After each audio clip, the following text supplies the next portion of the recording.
Hans Andersen is famous all over the world for his fairy tales. He creates an imaginary world in his stories, but he is never far from the real world. In this story, the author tries to teach us a lesson to sympathy and kindness toward fellow human beings. This story is about a little boy called Tuk who lived with his mother and his sister, Gustava. His mother was a working woman.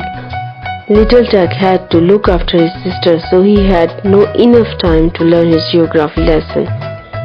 Once he had to learn the names of towns and cities of Zealand.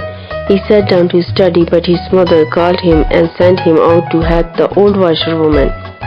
Little Tuk obeyed his mother and helped the old washerwoman in carrying the pail of water. When Tuk came back home, it was very dark, since there was no light in his poor mother's home. He had to go to bed, and his lesson had remained unlearned. In his dream, the old woman appeared before him. She said, "It would be sin and shame, little Tuk, if you were not to know your lesson. You helped me, so now I will help you."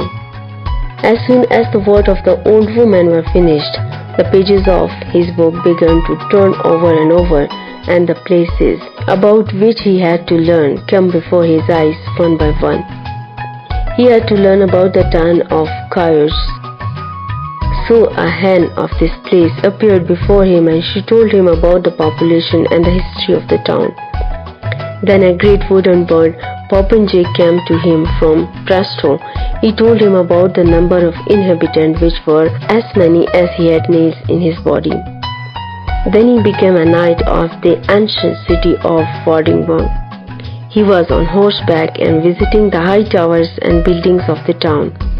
Then he witnessed how that town declined and lost all its grandeur and glory. After it, Tuk heard the voice of a young sailor boy. The boy told him about a port town, Corsair.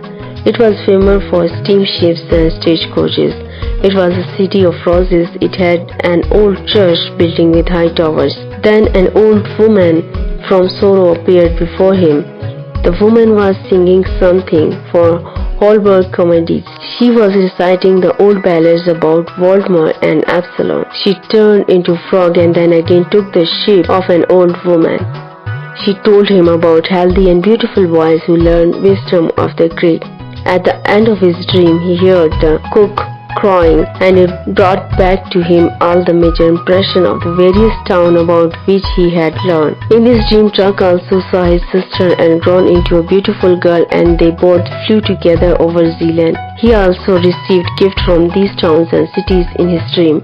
When he woke up at the morning, he had forgotten the dream. He looked for his book. He knew the names of all the towns in his lesson quite well.